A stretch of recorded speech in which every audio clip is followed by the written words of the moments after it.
The spiritual, moral, and ethical foundations of the United States of America are under attack and are in danger of being totally demolished. The demonstrably unreligious right has so perverted and veered away from the very clear and self-evident teachings of Jesus that the very word Christian is now a term of disgust. 2,000 years ago, Jesus wept over the perverted distortions of religion that plagued Jerusalem and eventually led to its destruction. Surely he is weeping over the present-day blasphemies practiced by certain putative religious leaders in America. There is another path that is true to the path that Jesus taught and walked himself, and we need legions of people willing to walk it. It is the spiritual path of Jesus for the 21st century. In order to understand the full implication of the spiritual path of Jesus for the 21st century, it is necessary to lay out some basic definitions that are based in this 2,000-year-old path. Let's begin with the word justice.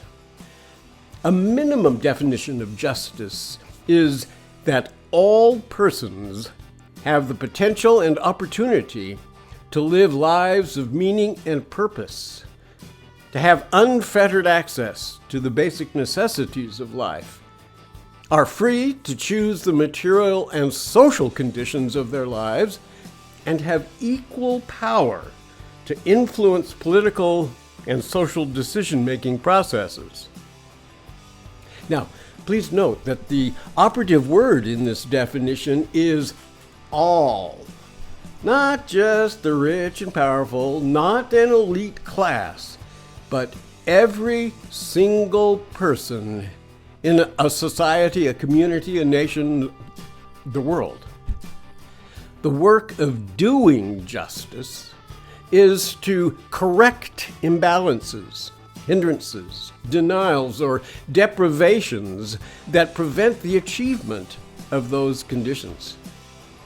So the next word to define is love. Because you see, love is not simply a feeling, but rather is a way of acting and treating people. To love is to act on behalf of one another, to do that which is in the best interests of the other, as that person defines those best interests. And this leads to a reworking of the golden rule espoused by Jesus and many other religious teachers called the platinum rule.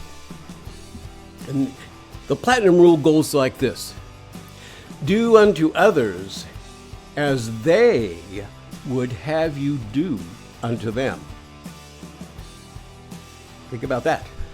In other words, our treatment of one another must be based in relationships, knowing one another and understanding the needs of other persons as they describe their needs.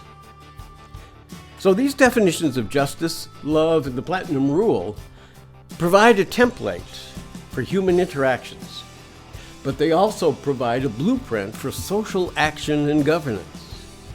Do our laws live up to these standards? Do our laws and regulations establish connective and corrective procedures and processes to ensure that all persons have the means and conditions of life to thrive and live fulfilling lives of meaning and purpose with an absolute minimum of suffering?